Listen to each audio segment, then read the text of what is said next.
ಮುಖ್ಯವಾಗಿ ಒಂದು ಇಂಪಾರ್ಟೆಂಟ್ ಆದ ಸ್ಥಾನ ಏನು ನಮ್ಮದು ಅಂದರೆ, ನಾವು ವಿಮೋಚಿಸಲ್ಪಟ್ಟವರು, ನಾವು ಕ್ಷಮಿಸಲ್ಪಟ್ಟವರು. ನಾವು ನಮ್ಮ ಕಂಡೀಷನ್ ಬಗ್ಗೆ, ನಮ್ಮ ಸ್ಥಿತಿ ಬಗ್ಗೆ ತಲೆ ಕೆಡಿಸ್ಕೋಬಾರ್ದು. ನಮ್ಮ ಸ್ಥಾನದ ಬಗ್ಗೆ ನಾವು ಎಚ್ಚರ ಇರಬೇಕು. ಅದನ್ನ ಹೇಳೋದು ಶಾಶ್ವತವಾದ ಸ್ಥಾನ. ನಮಗೆ ಕ್ರಿಸ್ತನಲ್ಲಿರುವ ಸ್ಥಾನ ಅದು ಶಾಶ್ವತವಾದದ್ದು. ಅದು ಯಾವತ್ತೂ ಕುಂದಿ ಹೋಗೋದಿಲ್ಲ, ಯಾವತ್ತೂ ಅದು ಬದಲಾಗೋದಿಲ್ಲ, ಅದನ್ನ ಯಾವತ್ತೂ ನಾಶ ಮಾಡೋಕ್ಕಾಗಲ್ಲ.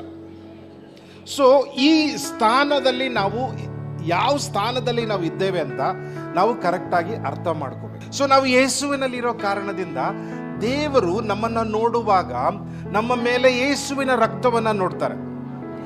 ಯೇಸುವಿನ ರಕ್ತವನ್ನ ಸ್ವರ್ಗದಿಂದ ದೇವರು ನೋಡುವಾಗ ದೇವರು ನೋಡೋದೇನು ಗೊತ್ತಾ? ಯೇಸುವಿನ ಪರಿಶುದ್ಧವಾದ ಪಾಪವಿಲ್ಲದ ಜೀವನವನ್ನ ದೇವರು ನೋಡ್ತಾರೆ.